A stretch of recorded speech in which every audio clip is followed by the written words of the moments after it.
तमामी media के तमामी साथियों का मैं स्वागत करता हूं और आपका शुक्रिया अदा करता हूं कि आप एक शॉर्ट नोटिस के ऊपर आज हमारी पत्रकार परिषद में प्रेस कॉन्फ्रेंस के अंदर आपने शिरकत की। 14 तारीख को महाराष्ट्र के डिस्ट्रिक्ट कोल्हापुर डिस्ट्रिक्ट में एक घटना हुई। वहां पर रजा मस्जिद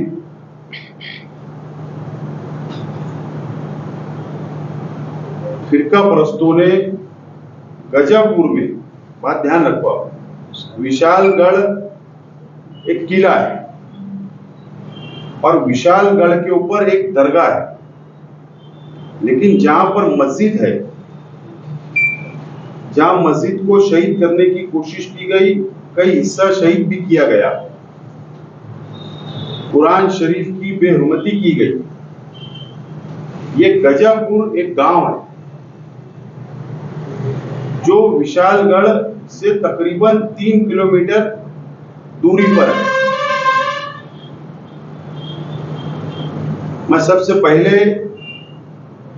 अहलियान शहर की जानिब से मैं इस घटना की मजम्मत करता हूं जो कुरान शरीफ की बेहुरमती की गई, मस्जिद को नुकसान पहुंचाया गया, मां बहनों को खेत के अंदर दौड़ाकर मारा गया, मासूम बच्चों को मारा गया। मैं सबसे पहले इस घटना की मजम्मत करता हूं। असल में अगर ये जो घटना हुई है, अगर सही मानों में इसकी तहकीक की जाए, ये सिर्फ एक अचानक एक्सीडेंट नहीं है, एक अचानक घटना नहीं है, ये कई दिनों से साजिश रची जा रही थी। वहां पर कुछ जो दरगाह है, वो दरगाह हजरत सैयद मलिक रिहान रहमतुल्लाह अलैह, इनकी वो दरगाह है और बहुत पुरानी दरगाह है जो विशालगढ़ पर है। और वहां पर जिसे हम आमतौर पर दरगाह के ऊपर जाकर जियारत वगैरह की जाती है, वहां पर बकरा वगैरह काटा जाता है और आमतौर पर वहां के मुसलमान उस दरगाह के ऊपर कुछ मानते हैं, उनकी अकीदत है, वहां पर जाकर कुर्बानी भी किया करते थे।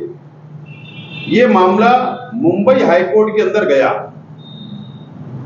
और मुंबई हाईकोर्ट के अंदर कुछ तंजीमों ने ऑब्जेक्शन लिया कि यहां पर बकरा या कुर्बानी नहीं होना चाहिए, लेकिन मुंबई हाईकोर्ट ने इजाजत दे दी, ऐसी इजाजत दे दी कि यहां पर बकरा कटेगा।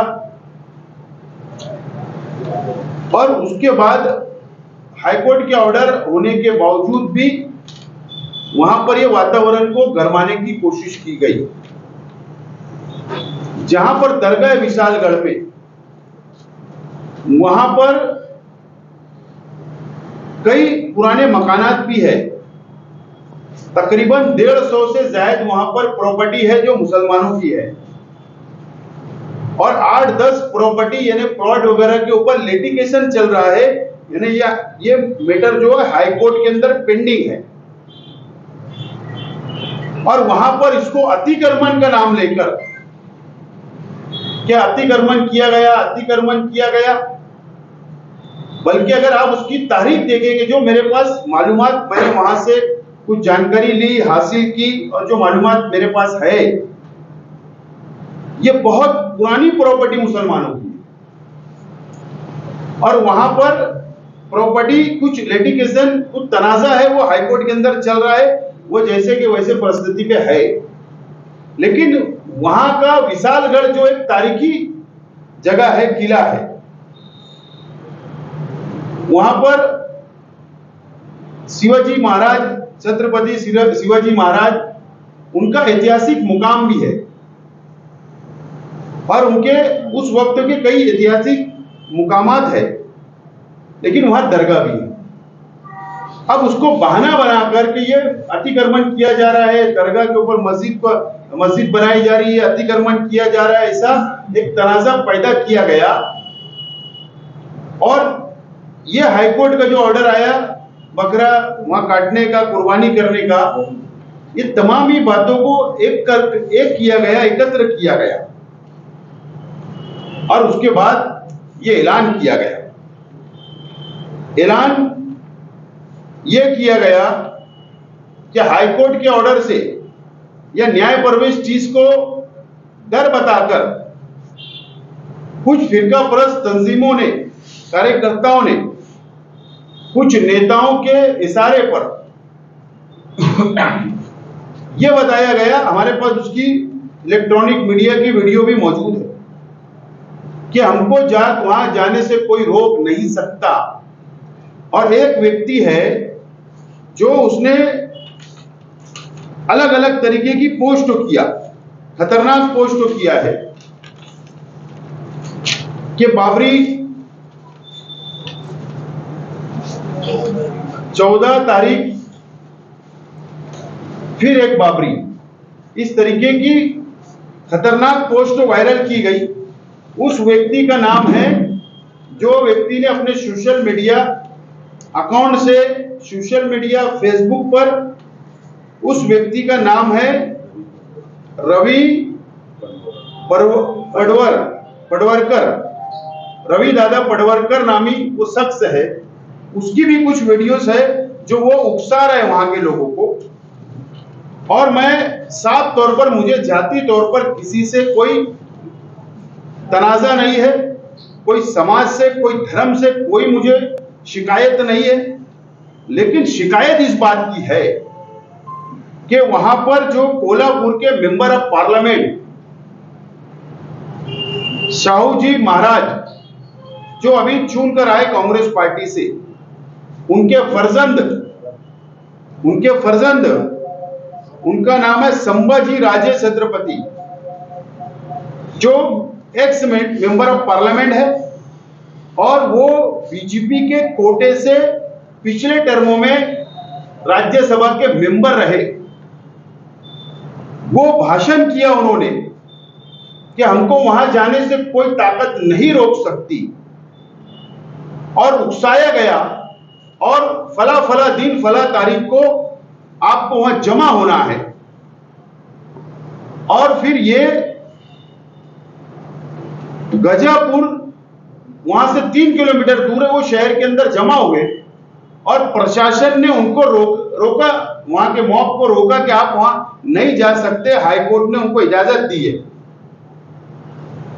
तो वहां पर ये फसाद हुआ। वहां की मस्जिद जो है, गजापुर की मस्जिद की मैं बात बोल रहा हूं, सुन्नी रजा मस्जिद को वहां पर नुकसान पहुंचाया गया, शहीद किया गया, कुरान शरीफ की बेहुरमती की गई, और ये तमाम ही मामला ये वहां पर हुए। मैं उसकी मजम्मत करता हूं। मैं बहुत छोटा आदमी हूं, बड़ी बात होगी, लेकिन मैं आज साफ तौर पर यह कहना चाहता हूं, मैं कोई सियासत नहीं करना चाहता, कि वहां के मेंबर ऑफ पार्लियामेंट जो कांग्रेस पार्टी से है, उन्होंने अपनी पॉलिसी जाहिर करना चाहिए कि एक तरफ उनका फर्जंद लड़का उकसा रहा है, भीड़ इकट्ठी कर रहा है, और वहां पर जाकर हिंदू मुस्लिम या मस्जिद को शहीद करने का काम करवा रहा है खुला, और दूसरी तरफ वहां के मेंबर ऑफ पार्लियामेंट साहू जी महाराज अमन की बात कर रहे हैं। ये तफावत है। ये बात पॉलिसी क्लियर होना चाहिए, या तो कांग्रेस पार्टी ने माफी मांगना चाहिए महाराष्ट्र की और हिंदुस्तान के मुसलमानों से। नंबर 1, मैं किसी से व्यक्तिगत मेरा तनाजा नहीं है, लेकिन अगर जानबूझकर इस तरीके की घटना अगर होगी, और मेरा साफ तौर पर बोलना है कि सरकारी पार्टी के लोग आज जो महाराष्ट्र में सरकार में बैठे हुए हैं, ऐसे लीडरान का भी समर्थन ढके छुपे अंदाज में घटना से पहले और घटना के बाद भी नजर आ रहा है, जो सबूत मेरे अपने पास ये मुझे मालूमात मिली है। सवाल ये है कि सरकार से हम क्या उम्मीद लगाएं कि सरकार से इंक्वायरी मांगे? ये हो ही नहीं सकता है। सरकार अगर कहीं ना कहीं शक के दायरे में है, सरकार के पदाधिकारी शक के दायरे में है महाराष्ट्र सरकार की, और अगर वहां एक तरफ मेंबर ऑफ पार्लियामेंट, साबिक मेंबर ऑफ पार्लियामेंट अगर इसके अंदर मुलविस है, और अगर फिरका परस्त तंजीमें उसके अंदर मुलविस है, तो इंसाफ हमने कहां मांगना? इस महाराष्ट्र के मुसलमानों ने, मैं ये मानता हूं कि हर समाज, हर धर्म, हर जाति ने साथ में मिलजुल कर रहना चाहिए, भाईचारा बनाना चाहिए, किसी के भी मजहबी मुकामात को नुकसान नहीं पहुंचाना चाहिए, किसी भी मजहबी किताब को नुकसान नहीं पहुंचाना चाहिए। ये इस चीज को मैं मानने वाला हूं, लेकिन बाहैसियत एक मुसलमान मैं आज ये आवाज उठा रहा हूं और मुतालबा कर रहा हूं कि हमको सरकार की इंक्वायरी के ऊपर भरोसा नहीं। हम ये चाहते हैं, ये डिमांड करते हैं, हाई कोर्ट के जज से, न्यायाधीश से इसकी इंक्वायरी होना चाहिए, और दूध का दूध और पानी का पानी होना चाहिए। सवाल यह है कि एक बहुत बड़े नेता का इन्वॉल्वमेंट सामने जब आ रहा है, तो ये बहुत बड़ा नेता है, तो सरकार डर ना जाए, दबाव में ना आ जाए। ये बात आज सामने है। हो सकता मेरी पत्रकार परिषद से कई लोगों को जानकारी हो रही कि घटना क्या है, महाराष्ट्र के कई लोगों को ये अब मालूम पड़ेगा कि घटना क्या है, सिर्फ वहां के मुकामी लोगों को पता है। तो इसके लिए इस महाराष्ट्र के अंदर महाविकास आघाड़ी के अंदर जितनी पार्टियां हैं उनकी भी जिम्मेदारी है, चाहे वो राष्ट्रवादी कांग्रेस पार्टी हो, चाहे वो कांग्रेस पार्टी हो, चाहे वो शिवसेना उद्धव ठाकरे की पार्टी हो, चाहे इंडिया अलायंस में कोई भी पार्टी हो। वजह यह है कि पूरे महाराष्ट्र नहीं बल्कि मुल्क के मुसलमानों ने, दलित भाइयों ने, आदिवासी भाइयों ने, हिंदू भाइयों ने, जो सेकुलरिज्म और जो संविधान बचाने के लिए हम लोग निकले थे, हम सब लोगों ने मिलकर इंडिया आघाड़ी को वोट किया। और अगर इंडिया आघाड़ी के ही नेता का फर्जंद उसमें मुलविस दिख रहा है, नजर आ रहा है, तो फिर हमने इंसाफ कहां मांगना? तो ज्यादा जिम्मेदारी इंडिया आघाड़ी के जिम्मेदारों की है कि इसके ऊपर मंथन करे, और नहीं तो आने वाले दिनों के अंदर यहाँ के जो महाराष्ट्र असेंबली के चुनाव आ रहे, इसके अंदर सोचना पड़ेगा इस महाराष्ट्र के मुसलमानों को, सेकुलर हिंदू भाइयों को, दलित भाइयों को। ये बात आज मैं साफ तौर पर विनती करना चाहता हूं इंडिया आघाड़ी से। मैं खुद भी इंडिया आघाड़ी से ताल्लुक है, लेकिन उसके बावजूद भी बाहैसियत एक मुसलमान, बाहैसियत एक हिंदुस्तानी शहरी, बाहैसियत संविधान को मानने वाला व्यक्ति, यह आज मैं डिमांड कर रहा हूं।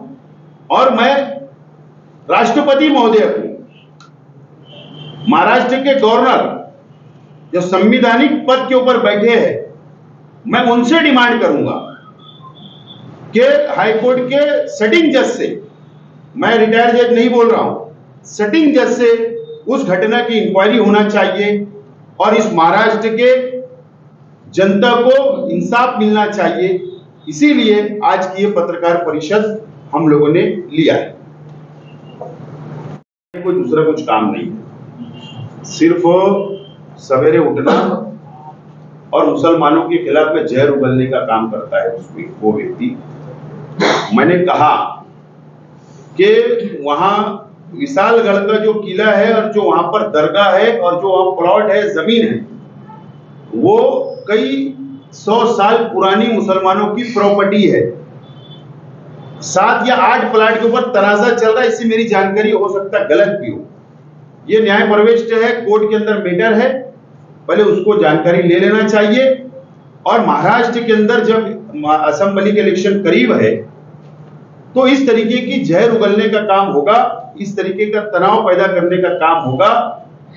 और मैं समझता हूं कि महाराष्ट्र के हिंदू मुसलमान इनकी साजिश को नाकाम बना देंगे। मालेगांव शहर मस्जिदों मीनारों का शहर है, कई बड़ी दीनी तंजीमें मालेगांव शहर में मौजूद है, तो इनकी जिम्मेदारान ने इस मामले को लेकर आगे आना चाहिए। मैं मुसलमान हूं, मुझे दर्द है, मैं प्रेस कॉन्फ्रेंस ले रहा हूं, डिमांड कर रहा हूं, ये मेरी अपनी जिम्मेदारी मैं कर रहा हूं। मैं 3 दिन बाहर था, नहीं तो मैं सेम डे करता था। मैं 3 दिन बाहर था, रात में ही मैं आया हूं बाहर से। आज मेरी जिम्मेदारी मैं कर रहा हूं। अब दीनी तंजीमों ने क्या करना चाहिए, मैं इतना बड़ा आदमी नहीं हूं कि उन लोगों को सलाह और मशवरा दे सकूं। कल इम्तियाज जलील वहाँ पे जाने की बात कर रहे हैं, तो अचानक हिमायत को ज्यादा किया है, आप क्या सोचते हैं? नहीं, असल में बीजेपी और एमआईएम, ये बीजेपी की बी टीम है। ये महाराष्ट्र नहीं, देश के मुसलमान भी समझ चुके, जनता भी समझ चुकी। कानूनी लड़ाई लड़ना चाहिए। वहां के लोगों को, वहां के ट्रस्टियान को, वहां के मुसलमानों को कानूनी मदद हम कैसे पहुंचा सकते हैं, इसके ऊपर बात होना चाहिए। और यही आज वक्त और हालात का तकाजा है कि उनको कानूनी मदद हम लोग पहुंचाए। ये सिर्फ वो सियासत, वोट हासिल करना, फिर इलेक्शन में स्टेट लगाना, पोलराइज करना, वोट लेना, ये सारी बातें, ये सिर्फ एक पाखंड है। उनको कानूनी मदद पहुंचाना चाहिए, चाहे वो कोई भी धर्म, कोई भी जाति के लोग हो। अगर उनसे हमदर्दी है, कोई भी पार्टी के लोग हो, तो कानूनी मदद उनके साथ उनको देना चाहिए। तो उनके जाने को आप क्या देखते हैं? नहीं, मैं ऐसा चाहता हूं, मैं ऐसा देखता हूं कि जो एक तारीख है इस महाराष्ट्र की, इस देश की, कि एक तरफ बीजेपी भी भड़काऊ काम करती है, दूसरी तरफ एमआईएम भी भड़काऊ काम करती है, और ये दोनों भड़का के अपनी अपनी राजनीति सीधी करने का काम करते हैं। वहां जाकर, या मैं बोलता हूं उस स्पॉट के ऊपर जाओ या कहीं भी जाओ, कानूनी मदद की उन्होंने बात करना चाहिए, वो भड़काऊ भाषण नहीं देना चाहिए। आपको ऐसा लगता है कि हिंदू वोट बचाने के लिए महाविकास अघाड़ी इसके ऊपर चुप्पी साधी हुई है, ताकि मुसलमानों की हिमायत में जाने तो हिंदू वोट न तरफ जाए? इंडिया अघाड़ी के लीडरान से मेरी विनती है कि बात आप अपना पॉलिसी जाहिर करो, साफ करो। इसीलिए मैं बोल रहा हूं कि पॉलिसी जाहिर करना चाहिए। अगर पॉलिसी जाहिर नहीं करे तो मैं समझता हूं कि महाराष्ट्र के असेंबली के चुनाव के नतीजे कुछ अलग हो सकते हैं। मौजूदा एमएलए की क्या भूमिका रहना चाहिए इस मामले? मैंने कहा ना कि मैं मुसलमान हूं, मुझे दर्द हो, मैंने आवाज उठाया। उनकी क्या पॉलिसी, क्या भूमिका रहनी चाहिए, उतना बड़ा इंसान मैं नहीं हूं कि दीनी तंजीमों को मैं सलाह दूं कि आप ये करो। आप कोई मेमोरेंडम या कुछ देंगे किसी तंजीम के नाम से, या फिर? मैं डिटेल्स, मेरे पास जो सबूत है, जो फेसबुक के, और मैंने वहां से जानकारी हासिल की, जो हाईकोर्ट का ऑर्डर्स है, ये तमाम ही चीजें का मैं डिटेल मेमोरेंडम बना के राष्ट्रपति महोदया और राज्यपाल महाराष्ट्र को मैं देने वाला हूँ। वो जो आदमी का नाम आपने लिए, उसके ऊपर अगर आप गुनाह दाखिल करना चाहे तो यहाँ पे हो सकता है? पहले मैं कानूनी सलाह मशवरा कर रहा हूँ, वकीलों से बात करूंगा, क्योंकि वो व्यक्ति जो मैंने नाम लिया, वो व्यक्ति मालेगांव आ चुका है। वो व्यक्ति मालेगांव का दौरा भी कर चुका हूँ। जब हिंदू जागरण मोर्चा हुआ था उस वक्त तो भी वो बंदा यहाँ था। तो बोलने का मतलब वो महाराष्ट्र में घूम के लाइन ऑर्डर खराब करता है, जरूर उसके ऊपर भी कार्रवाई होना चाहिए। उसके अंदर हम डिटेल मेमोरेंडम मिलेगी बात।